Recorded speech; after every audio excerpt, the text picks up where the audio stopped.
Assalamualaikum warahmatullahi wabarakatuh.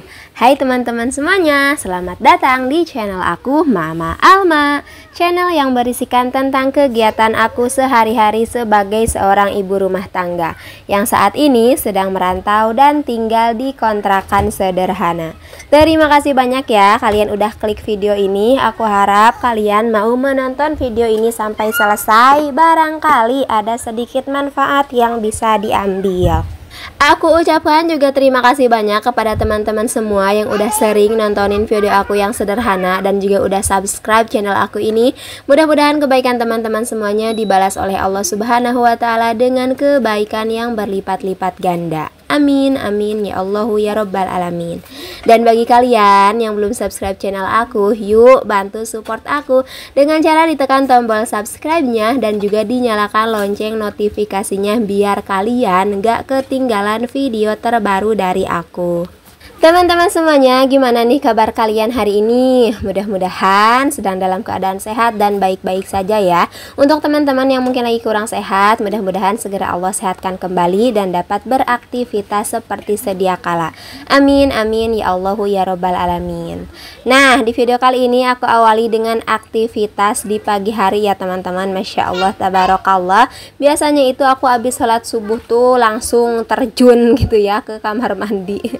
Langsung terjun nyuciin piring dulu nih teman-teman. Pokoknya mah harus nyuci piring dulu ya sebelum masak dan ngerjain kerjaan yang lain. Soalnya kan aku tuh nyuci piringnya tuh di kamar mandi seperti ini ya teman-teman, karena nggak ada wastafel gitu. Jadi biar lebih biar lebih luas gitulah pokoknya. Jadi harus nyuci piring dulu biar nanti kamar mandinya juga kosong dan lebih leluasa gitu teman-teman. Menjalani kehidupan yang sederhana seperti ini dan tinggalnya juga di kontrakan yang sederhana gitu ya teman-teman. Jadi udah seharusnya semuanya itu disederhanakan, pas-pasin apa-apanya gitu ya teman-teman. Mengingat juga kontrakan aku ini kan kecil ya, ukurannya tuh cuman 3 kali 6 meter persegi aja, jadinya nggak terlalu luas. Jadi apa-apa tuh emang harus dirapihin gitu ya teman-teman. Dan akhir-akhir ini aku juga lagi seneng banget baca-baca dan juga seneng banget nontonin teman-teman dan konten kreator yang hidupnya minimalis gitu ya teman-teman. Hidup minimalis, hidup dalam kesederhanaan. Dan menurut aku itu juga sangat sesuai lah dengan kehidupan aku gitu ya teman-teman. Nah makanya dari itu aku tuh mulai dari sekarang gitu ya, dari kemarin-kemarin sih teman-teman, menerapkan gaya hidup minimalis karena memang aku suka gitu ya. Dan setelah dibaca-baca juga banyak banget manfaatnya untuk kehidupan kita sehari-hari gitu ya teman-teman. Nah di sini sambil kalian nemenin aku beraktivitas dan berkegiatan di hari ini, aku juga mau sharing tentang apa sih gaya hidup minimalis itu, terus bagaimana tips cara memulainya dan apa manfaatnya untuk kehidupan kita sehari-hari. Mudah-mudahan sharing ini bisa bermanfaat ya untuk teman-teman semuanya, dan juga mudah-mudahan aku bisa selalu mempraktekannya di dalam kehidupan aku sehari-hari. Sebenarnya kalau ngelihat di Google gitu ya dan dari berbagai macam sumber, banyak banget artian definisi dari gaya hidup minimalis ini ya teman-teman. Dan di sini aku cuman mengutip dari salah satunya aja. Jika memang misalkan ada kurangnya, aku memohon maaf ke teman-teman ya, karena di sini aku juga masih banyak belajar ya teman-teman. Hidup minimalis adalah gaya hidup yang sederhana atau praktis. Sederhananya kita itu membuang sesuatu yang sebenarnya kita tidak perlukan dan kita tidak butuhkan ya teman-teman. Dan gaya hidup minimalis ini bisa membantu kita lebih fokus pada hal-hal yang benar-benar penting di dalam kehidupan kita ini. Dan tips untuk memulai hidup minimalis ini ada beberapa cara ya teman-teman. Yang pertama salah satunya adalah decluttering atau membersihkan barang-barang yang kita sudah nggak pakai ya teman-teman. Biasanya itu aku ya, aku sih sebenarnya kebanyakan aku lah teman-teman ya. Kadang aku tuh misalkan barangnya tuh nggak aku butuh-butuhin banget gitu ya teman-teman, tapi kayaknya kalau mau dibuang tuh juga sayang gitu. Padahal akhirnya tuh cuman kayak nyempit-nyempitin ruangan doang. Ada nggak yang sama kayak aku teman-teman? Nah kayaknya mulai dari sekarang kita udah harus banget decluttering ini ya teman-teman. Kayak membuang-buangin kira-kira kalau misalkan udah nggak dibutuhin dan kira-kira emang udah nggak berguna gitu ya, bisa kita buang aja kalau misalkan udah nggak bermanfaat. Tapi kalau misalkan masih bermanfaat, bisalah kita kasihkan ke orang lain yang lebih membutuhkan. Pokoknya banyak banget ya kalau disadari dan kita sadar mah banyak banget barang-barang di rumah kita ini yang kayak numpuk aja terus kita tuh nggak buang gitu ya teman-teman. Kadang emang nggak berasa gitu ya, tiba-tiba udah banyak aja kayak misalkan obat-obatan atau barang-barang dapur dapur. Pokoknya banyak banget ya. Kayak misalkan obat-obatan yang udah kadaluarsa aja kadang kita lupa gitu ya teman-teman untuk buang, untuk pilih-pilihin lagi. Ayo deh mulai sekarang lah teman-teman, dan aku juga sama ya. Aku mulai lihat-lihat juga nih di dalam kontrakan aku ini apa sih kira-kira yang memang udah aku nggak butuhkan gitu ya. Terus aku juga teman-teman gak jarang banget kalau misalkan baju nih, aku beli baju ya, terus baju aku yang lama itu kan kadang masih bisa digunain tapi kayaknya udah lusuh gitu ya teman-teman. Kadang aku pokoknya kalau misalkan baju aku atau Almaira udah misalkan terlalu banyak, aku pasti udah kumpul-kumpulin dan aku pilih-pilihin, lanjut aku kirim ke kampung aja ya teman-teman. Biar di kampung tuh nanti gampang, karena kalau di kampung tuh masih ada orang yang suka apa ya, kayak kita ngasih juga mereka masih mau gitu ya teman-teman. Beda lagi sama di Jakarta, kayaknya kalau mau ngasih barang yang bekas ibaratnya tuh kayaknya udah nggak ada yang mau gitu ya teman-teman. Tapi kalau di kampung walaupun bekas asalkan masih bisa digunakan dan masih pantas, itu ada aja orang yang mau terima.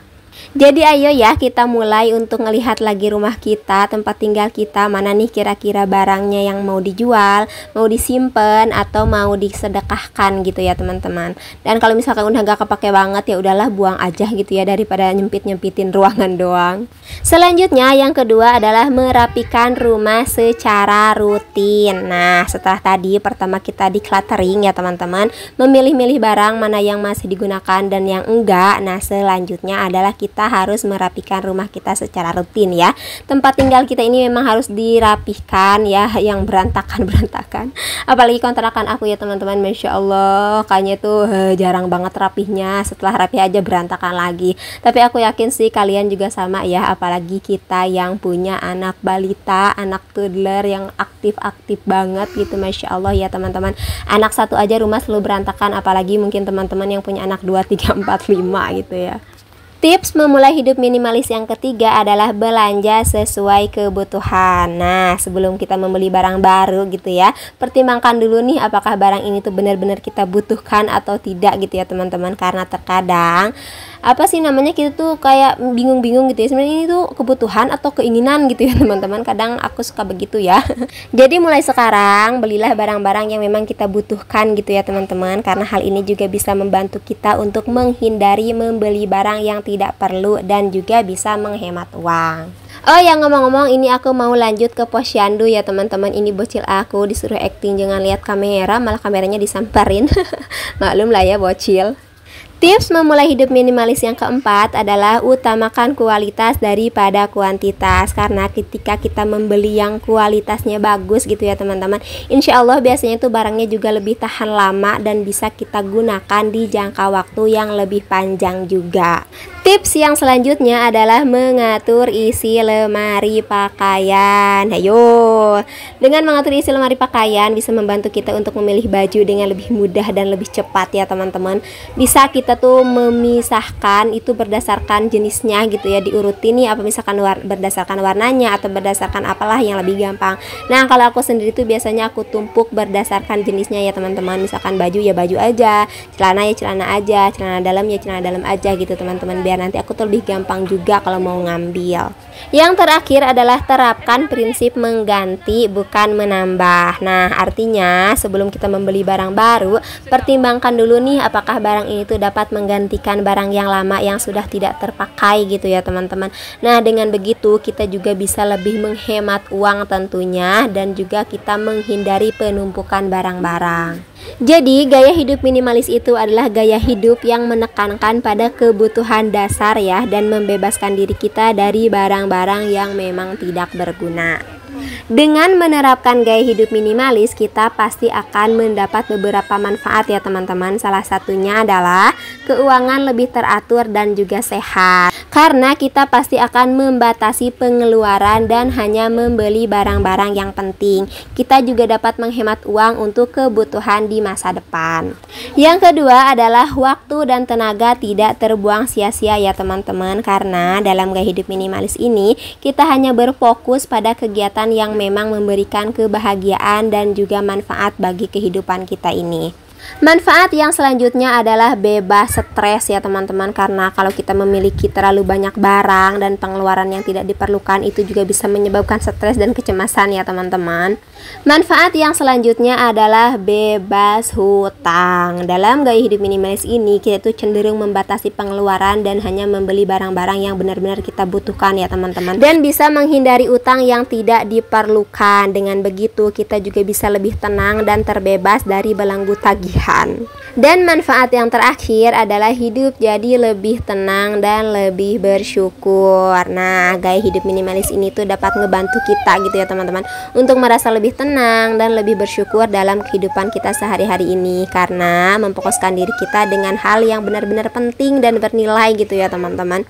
Pokoknya mudah-mudahan kita selalu menjadi orang yang selalu bersyukur, pandai bersyukur dengan apa yang sudah kita miliki. Nah, itu dia tadi ya beberapa manfaat dari gaya hidup minimalis ini teman-teman. Mudah-mudahan aku bisa mempraktekannya dalam kehidupan aku sehari-hari, dan mungkin teman-teman yang juga terinspirasi atau teman-teman ngerasa wah bener nih, cocok juga nih buat kehidupan aku misalkan, boleh juga ya teman-teman juga praktekkan di dalam kehidupan teman-teman semuanya.